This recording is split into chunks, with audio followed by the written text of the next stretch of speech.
Bismillahirrahmanirrahim. Assalamu alaikum wa rahmatullahi wa barakatuhu. Students, in the previous lecture we already have done the English B work, and in this lecture, in the lecture number 8, we are going to start the English B portion only.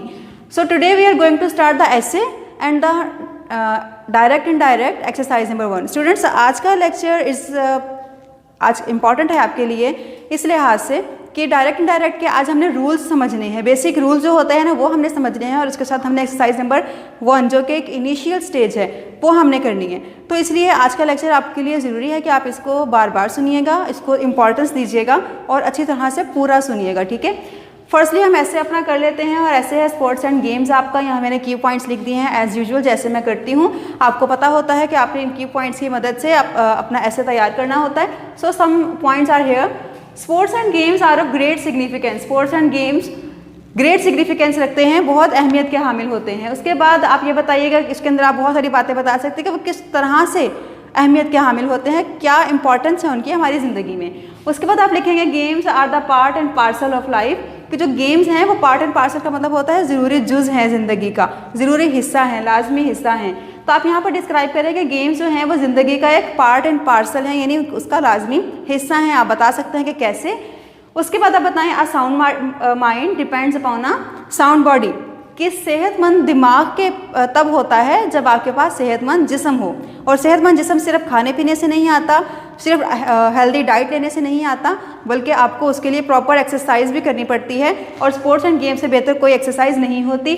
सो आप यहाँ पर ये mention कर सकते हैं। इसके बाद advantages of sports and games, क्या फ़ायदे होते हैं स्पोर्ट्स एंड गेम्स के। आप इसमें मेंटल ग्रोथ लिख सकते हैं, फिजिकल ग्रोथ लिख सकते हैं, आप इसमें शोहरत वगैरह जो सब कुछ बहुत कुछ है, डेफिनेटली स्पोर्ट्स एंड गेम्स के फ़ायदे आप वो यहाँ पर मेंशन कर सकते हैं। इसके बाद आप मेंशन कीजिए स्पोर्ट्समैन लीड्स अ हेल्दी और हेल्थफुल और हैप्पी लाइफ, कि स्पोर्ट्समैन जो होता है उसकी ज़िंदगी बहुत खुशियों भरी होती है। कैसे? देखें, जो स्पोर्ट्समैन होता है ना वो एक हेल्दी पर्सन होता है, और जब वो हेल्दी पर्सन होता है तो डेफिनेटली जिसके पास सेहत हो ना वो इंसान वैसे ही खुश रहता है, क्योंकि उसका जब माइंड फ्रेश होगा, उसकी बॉडी एक्टिव होगी, तो खुद ब खुद ही उसका जहन पॉजिटिव चीज़ों की तरफ ही जाता है। इसके अलावा भी अगर हम देखें कि वो किस तरीके से खुशी भरी ज़िंदगी गुजार सकता है, तो स्पोर्ट्स एंड गेम्स हमारी लाइफ में वैसे भी बहुत इंपॉर्टेंस रखती हैं। अगर हम इसको नेशनल लेवल पर भी देखें तो ये हमें अर्निंग में भी काफ़ी हमारे लिए देखा जाता है। हम देखते हैं अपने मुल्क कंट्री में कि ये हमारी फाइनेंशियली बहुत ज़्यादा बेनिफिटेबल है ये हमारे लिए। तो एक ऐसा इंसान फिर डेफिनेटली हैप्पी भी होता है, पुरसकून ज़िंदगी वो जी रहा होता है, उसके जो दिमाग होता है पुरसकून होता है, फ्रेश रहने की वजह से भी। It keeps our body fit and active, वही बात ही आ गई। The government must patronise sports and games, यहाँ पर आप मेंशन कर लीजिएगा कि गवर्नमेंट को ज़रूर पैट्रनाइज करना चाहिए। बच्चों ये वाला पॉइंट काफ़ी इंपॉर्टेंट है आपका इस लिहाज से कि देखिए हमारे यहाँ जो पैट्रनाइज किया जाता है बाकायदा गवर्नमेंट की तरफ से, पैट्रनाइज का मतलब होता है सरपरस्ती करना, ठीक है, सरपरस्ती करना। तो हमारे यहाँ जो गवर्नमेंट में क्रिकेट को ज़्यादातर पैट्रनाइज किया जाता है ना, तो आप देखिए कि क्रिकेटर्स कितने ज़्यादा विजिट्स कर रहे होते हैं फॉरेन कंट्रीज़ में, वो अर्न कर रहे होते हैं, मुल्क का नाम रोशन कर रहे होते हैं। तो इस लिहाज से जो गवर्नमेंट को ना स्पोर्ट्स एंड गेम्स को, डिफरेंट स्पोर्ट्स एंड गेम्स को पैट्रनाइज करना चाहिए। इसके अलावा भी हमारे मुल्क में अल्हम्दुलिल्लाह काफ़ी टैलेंट है इस लिहाज से। हमारे जो रूरल एरियाज़ हैं, जो फोक एरियाज़ हैं, बहुत सारे वहाँ पर यंगस्टर्स ऐसे हैं जो इंटरेस्ट रखते हैं इन चीज़ों में, बट चूँकि उनको मुनासिब तरीके से पैट्रनाइजिंग नहीं मिलती, सो वो वहाँ पर आगे नहीं आ पाते। सो गवर्नमेंट को पैट्रनाइज यहाँ पर इसको करना चाहिए। इसके बाद आप लिखिए कि no games and no healthy activity, कि अगर कोई भी गेम नहीं होगी, कोई भी हेल्दी एक्टिविटी इंसान की ज़िंदगी में, उसकी लाइफ में नहीं होगी, तो उसके क्या क्या असरात पड़ सकते हैं। अब इसमें आप क्या मेंशन करेंगे, जितना आपने यहाँ पर लिखा है ना उसका आप नेगेटिव पार्ट, उसका जो होगा ना कि ये अगर ना होगा तो इनमें से कोई भी चीज़ नहीं होगी, आप इसको कन्वर्ट करके यहाँ मेंशन कर सकते हैं। इसके बाद आप मेंशन कर सकते हैं उसका डायरेक्ट कंक्लूजन, कि कंक्लूजन में आपने पूरे ऐसे का निचोड़ लिख देना है कि कौन कौन सा ऐसे था, ऐसे में आपने कौन कौन से पॉइंट्स डिस्कस किए थे, उन तमाम पॉइंट्स का क्या क्या फ़ायदा हुआ, ओवरऑल आप यहाँ पर वो मेंशन कर देंगे। Let's start quotations. तो स्टूडेंट्स, कोटेशन में सबसे पहले आपके पास आ रहा है कि when wealth is lost nothing is lost, कि जब सेहत गुम होती है, जब दौलत गुम होती है तो कुछ भी गुम नहीं होता, nothing is lost. When health is lost everything is lost, कि जब अगर सेहत ख़त्म हो जाए तो हर चीज़ ख़त्म हो जाती है। वाज़ेह से कोटेशन है और अच्छी कोटेशन है, ऐड कीजिएगा। He who has health has hope and he who has hope has everything, कि एक ऐसा इंसान जिसके पास सेहत होती है उसके पास उम्मीद होती है, और जिसके पास उम्मीद होती है फिर उसके पास हर चीज़ होती है। अब इस बात को हम कैसे डिस्क्राइब कर सकते हैं कि देखें एक इंसान हेल्दी है तो उसके पास उसके एम्बिशंस बहुत बड़े हो जाते हैं, वो हेल्दी होता है ना, फिजिकली फिट होता है, मेंटली फिट होता है, तो उसके पास एंथुजियाज्म होता है कि मैं ये भी कर सकता हूँ, मैं ये भी कर सकता हूँ, उसके पास एक होप आ जाती है। और जिस इंसान के पास फिर होप होती है तो डेफिनेटली फिर इंसान वाकई ही कुछ ना कुछ हासिल कर भी लेता है। अच्छा बच्चों, ये एक अरेबियन प्रोवर्ब है, आप मेंशन कर दीजिएगा, अच्छा रेफरेंस अगर दे दिया जाए तो बेहतर होता है। नेक्स्ट है आपका sound mind has a sound body. ये वही बात है, यहाँ पर आपने उसको पैराग्राफ फॉर्म में लिखना है और यहाँ पर आप उसको कोटेशन फॉर्म में लिख दीजिएगा कि एक सेहतमंद दिमाग has a sound body. Wait a minute students, यहाँ पर आप बॉडी कर लें, sound body has a sound mind, ठीक है, कि एक सेहतमंद जिस्म के पास ही एक सेहतमंद दिमाग होता है। साउंड का मतलब होता है सेहतमंद यहाँ पर, ठीक है। इसके बाद है all work and no play make Jack a dull boy. अब ये जैक कौन है? ये एक यूनिवर्सल किड है, यानी कि एक दुनिया में अगर किसी भी बच्चे की एग्जांपल देनी हो ना कि इस बच्चे को बिल्कुल भी खेलना नहीं मिलता है, मुसलसल पढ़ाई करता है, तो उसको हर वक्त काम करते रहने की वजह से टल हो गया है, सुस्त हो गया है, तो ये एग्जांपल है, एक जैक का नाम उन्होंने दे दिया है कि किसी भी बच्चे के लिए कि हर वक्त काम ने और बिल्कुल भी ना खेलने, जैक को डल बॉय बना दिया।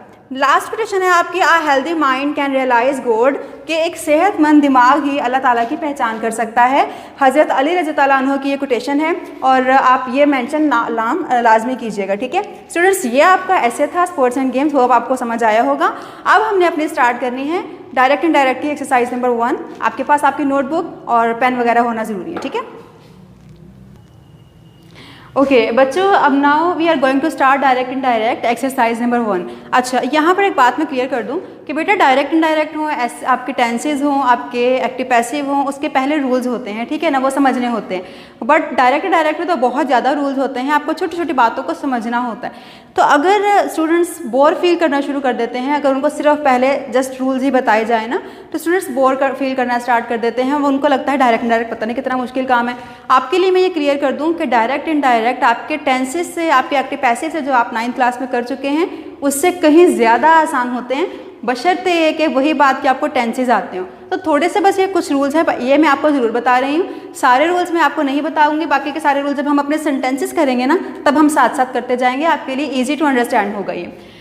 बेटा सबसे पहले आपके पास जो रूल्स में बात आती है ना वो है रिपोर्टिंग स्पीच और रिपोर्टेड स्पीच। आपके पास जब एक सेंटेंस होता है ना तो सेंटेंस में आपके पास 2 पार्ट्स होते हैं। आपके पास जो बुक है ना, आपकी ये बुक पेज नंबर जो ग्रामर कंपोजिशन है ना, पेज नंबर 171 पर आपकी एक्सरसाइज गिवन है ये वाली। तो एक्सरसाइज नंबर 1 में जो आपके पास सेंटेंसेस हैं आप उसमें देखें कि उसमें सेंटेंसेस के 2 पार्ट्स हैं। एक है जो आपका इन्वर्टेड कॉमा से बाहर वाला है, he said, Arif and Ayesha said, they said, ये, और दूसरा है जो इन्वर्टेड कॉमास के अंदर वाला पार्ट है। तो जो अंदर वाला पार्ट है उसको हम कहते हैं रिपोर्टेड स्पीच और इसको हम कहते हैं रिपोर्टिंग स्पीच। अब इन दोनों में डिफरेंस क्या होता है ये डिस्कस कर लेते हैं। बेटा अगर यहाँ पर अभी आपकी क्लास मौजूद होती तो मैं यहाँ पर ज़रूर 3 स्टूडेंट्स को फॉर द डेमो खड़ा करती या फिर 2 स्टूडेंट्स को, और मैं उनसे ये कहती कि एक स्टूडेंट दूसरे स्टूडेंट को ये बताए कि उसने स्कूल नहीं आना। यानी फॉर एग्जाम्पल मैं अब आपको प्रॉपर एग्जाम्पल दे रही हूँ कि अगर आयशा ने सिद्रा से कहा कि सिद्रा कल जाकर ना मैम को बता देना कि I have an urgent piece of work at home, तो मैंने स्कूल नहीं आना, तो मेरी काइंडली मैम को जाकर लीव लगवा देना। अब सिद्रा, अब क्या देखिए वर्डिंग पर गौर कीजिएगा, आयशा ने क्या कहा सिद्रा को कि सिद्रा कल मैंने स्कूल नहीं आना, ठीक है ना, तो मेरी लीव लगवा देना। अब आयशा जब सिद्रा मेरे पास आएगी तो वो आकर क्या कहेगी कि मैम आयशा ने कहा था कि उसकी तबीयत ख़राब है, उसको एक अर्जेंट काम है इसलिए उसने स्कूल नहीं आना, तो आप उसकी लीव लगा दें। अब ये देखिए कि आयशा ने जो बात कही थी सिद्रा को, क्या सिद्रा ने वो एज इट इज़ वर्डिंग मेरे पास पहुंचा दी? नहीं, क्योंकि आयशा ने तो वर्डिंग यूज़ की थी मैं, मेरी, लेकिन अब सिद्रा ने वर्डिंग क्या यूज़ की है कि मैम उसकी ज़रूरी काम है घर पर, उसकी लीव लगा दीजिए, उसको ज़रूरी काम है, तो उसने थोड़े से अपने वर्ड्स को ऐड कर दिया। अब अगर वो आयशा की बात एज इट इज़ मुझ तक पहुँचा देती कि आयशा ने कहा था मैंने स्कूल नहीं आना, एज इट इज़ पहुँचा देती ना, तो वो आपकी होनी थी डायरेक्ट स्पीच जो आपके एक्सरसाइज में गिवन है, पूरी के पूरे एक्सरसाइज के सेंटेंसेस। और अगर उसने उसकी वर्डिंग को अपनी वर्डिंग में थोड़ा बहुत चेंज किया, उसके मैं के वर्डिंग को उसने उसकी का वर्डिंग में चेंज कर दिया, तो यह आपकी बनती है इनडायरेक्ट स्पीच, जिनको हमने आपकी पूरी एक्सरसाइज को इनडायरेक्ट फॉर्म में कन्वर्ट करना है। अभी आपको ये बात शायद समझ में ना आई हो, जब हम एक्सरसाइज करेंगे तो समझ में आ जाएगी। एनी हाउ, ये रिपोर्टिंग स्पीच और रिपोर्टेड स्पीच होती है। जो इन्वर्टेड कॉमास से बाहर वाली होती है वो रिपोर्टिंग स्पीच होती है, और जो रिपोर्टेड स्पीच होती है वो इन्वर्टेड कॉमास के अंदर वाली होती है। इसके पीछे भी क्या लॉजिक है अभी हम बाद में डिस्कस कर लेंगे कि ये रिपोर्टिंग क्यों है और ये रिपोर्टेड क्यों है। इसके बाद स्टूडेंट्स आपको कुछ ये होते हैं जो टाइम्स आपको दिए गए होते हैं, आपने वो चेंज करने होते हैं। यानी अगर आपका सेंटेंस दिस में है, यानी सेंटेंस में आपके कहीं पर दिस आ रहा है तो आप उसको दैट में कर दोगे, नाउ में है तो देन कर दोगे, हेयर है तो देयर कर दोगे, दस है तो सो आप करोगे। टुडे आपका दैट डे बन जाएगा, tomorrow the next day, yesterday the day before and the last night the night before. ये आपकी ऑलरेडी बुक पर भी मेंशन है, बट आपकी आसानी के लिए मैंने यहाँ पर लिखी है। इसके बाद बेटा आपके सेंटेंसेस, आपने टेंसेस को चेंज करना होता है। टेंसेस चेंज करना इंपॉर्टेंट है डेफिनेटली, क्योंकि आपने उस चीज़ से तो ज़माना शो करना होता है। आपने टेंसेस कैसे चेंज करने हैं, जो प्रेजेंट इंडेफिनिट यानी आपकी जो रिपोर्टेड स्पीच है ना, यानी इन्वर्टेड कॉमास के अंदर वाली जो स्पीच है, अगर वो आपकी प्रेजेंट इंडेफिनिट में आ रही है, I am again repeating my words, आपकी रिपोर्टेड स्पीच यानी इन्वर्टेड कॉमास के अंदर वाली जो स्पीच है ना, अगर वो प्रेजेंट इंडेफिनिट में आ रही है तो आपने उसको पास्ट इंडेफिनिट में एक स्टेप आपने आगे जाना है और प्रेजेंट इंडेफिनिट को आपने पास्ट इंडेफिनिट में कन्वर्ट कर देना है। Present continuous will be converted into past continuous, present perfect will be converted into past perfect, past indefinite will be converted into past perfect. अब यहाँ पर देखिए कि ये भी पास्ट परफेक्ट में है और ये भी पास्ट परफेक्ट में, दोनों पास्ट परफेक्ट में है, ठीक है। इसके बाद विल और शैल है, will be converted into would and shall will be converted into should. यहाँ पर भी कुछ केसेस ऐसे आ जाते हैं जिसको हमें वुड को शुड की जगह पर इस्तेमाल करना पड़ता है और शुड को वुड की जगह पर इस्तेमाल करना पड़ता है। आप सेंटेंस पढ़ेंगे उसके सेंस को समझेंगे कि काम को किस सेंस में करने के लिए कहा गया है। अगर तो ऑब्लिगेटरी काम होगा तो फिर आप वुड लगा दोगे, कि कोई चाहिए कि सेंस में काम आ रहा होगा कि ये काम करना चाहिए तो फिर आप शुड लगाओगे, ठीक है। अच्छा, इसके बाद स्टूडेंट्स यहाँ पर आपके ये चले ये वाली बात बाद में समझते हैं, पहले आप ये देखिए। अब यहाँ पर है ये एग्जाम्पल आपको बिल्कुल क्लैरिफाई कर देगी इन तमाम बातों को, ठीक है। ये देखें, आपके पास पहला सेंटेंस है आपके एक्सरसाइज नंबर 1 का, और आपकी एक्सरसाइज नंबर 1 जो है ना बेटा वो कहलाती है असर्टिव सेंटेंसेस कहलाते हैं वो, ठीक है। ये मैं यहाँ पर आपके मेंशन कर देती हूँ, नाम आपको जरूर पता होने चाहिए एक्सरसाइजेस के। असर्टिव का मतलब होता है बयानिया, ठीक है, सिंपल बयान कर देना, कोई बात सिंपली कह देना। तो आपकी जो एक्सरसाइज नंबर 1 है ना वो असर्टिव सेंटेंसेस हैं। अच्छा, सबसे पहले आपके पास सेंटेंस आ रहा है, she said I like clouds in the sky. उसने कहा मुझे आसमान में बादल पसंद हैं। अच्छा, अब यहाँ पर देखो बेटा, मैंने क्या कहा था आपको कि रिपोर्टिंग स्पीच कौन सी होती है, जो कि इन्वर्टेड कॉमा से बाहर वाली होती है। तो ये देखें, रिपोर्टिंग स्पीच आपकी वही वाली आई है। उसके बाद I like clouds in the sky, ये रिपोर्टेड स्पीच है। ये देखिए जो इन्वर्टेड कॉमास के अंदर वाली होती है कि मुझे आसमान में बादल पसंद हैं।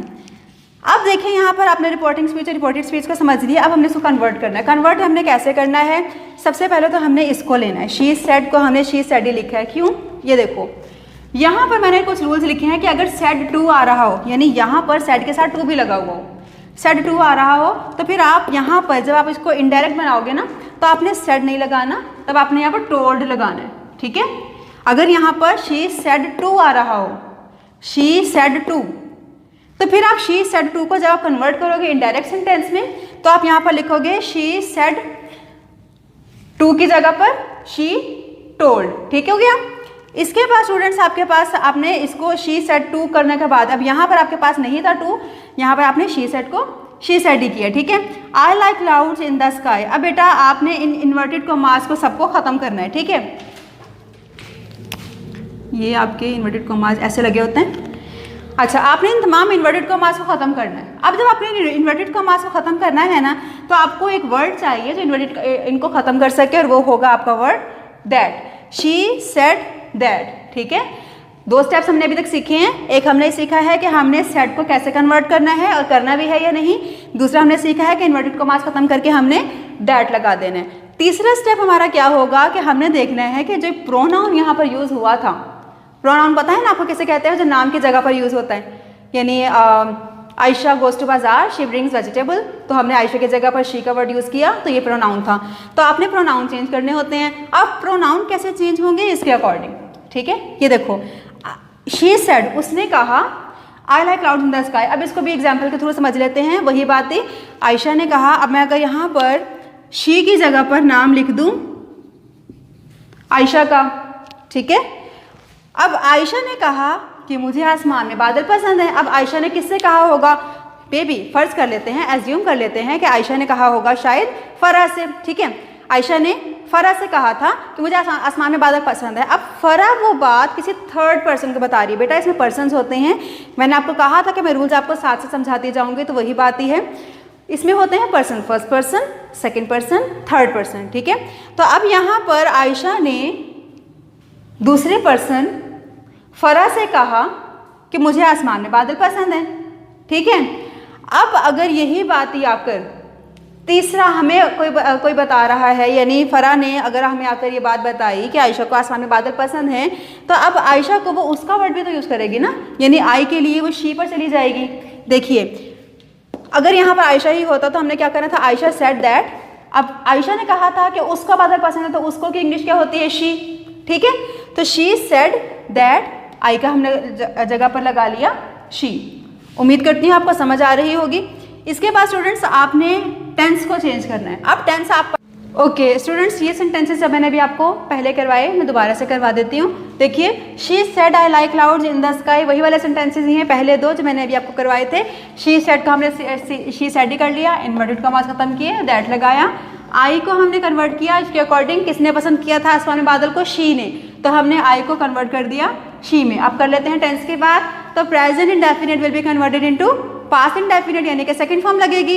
तो लाइक की हमने बना दिया like, she said that she liked, और बाकी का सेंटेंस सेम आ गया, she said that she liked clouds in the sky. ठीक है, इसके बाद आपका he said I am unwell, तो ये आपका सेंटेंस है जो कि प्रेजेंट में है। आपने इसी सेंटेंस को ही पास्ट में ले जाना है, पास्ट बन जाएगा वो, he said that he was unwell. ठीक है, आपने सिर्फ इस प्रेजेंट टेंस को पास्ट में कन्वर्ट कर दिया, ही वॉज अनवेल हो गया ये आपका।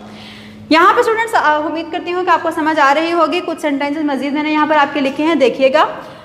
आपका सेंटेंस है third one, he said to her I live in this building. अब यहाँ पर देखो, मैंने आपको भी जब नोट्स लिखवाए हैं, आपको जो रूल्स बताए हैं, उसमें मैंने आपको क्या बताया था कि अगर सेड लिखा हो तो आपने उसको सेड ही रहने देना है, बट अगर सेड टू आ रहा हो तो आपने उसको टोल्ड में कर देना। ये देखो, he said to her, said to आया तो हम इसको टोल्ड में कर दिया, ही टोल्ड हर दैट, ही आई था और आई कौन था असल में? ही, तो ही और ये प्रेजेंट इंडेफिनिट था, पास्ट में कन्वर्ट हुआ, ही लिव्ड इन दिस कन्वर्ट हो गया दैट में, ही लिव्ड इन दैट बिल्डिंग। ठीक है, इसके बाद they said our teacher is on leave, तो ये बन जाएगा दे सेड, वैसे का वैसे ही रहा, इन्वर्टेड कॉमास खत्म हुए, दैट आया। अब ये ओवर क्योंकि ज़्यादा थे ना, और यहाँ पर किसके लिए यूज हो रहा था? दे के लिए, तो they will be converted into their. ठीक है, they said that there teacher is बन जाएगा वॉज ऑन लीव। ठीक है, नेक्स्ट है आपका Arif and Ayesha said to their mother we like mangoes. Arif और आयशा ने अपनी मदर से कहा कि उनको आम पसंद है। अब यहाँ से लेकर यहाँ तक में आपको देखो सिर्फ सेड टू यहाँ पर आ रहा है, तो आप इसको चेंज करोगे टोल्ड में, बाकी सेम रहेगा।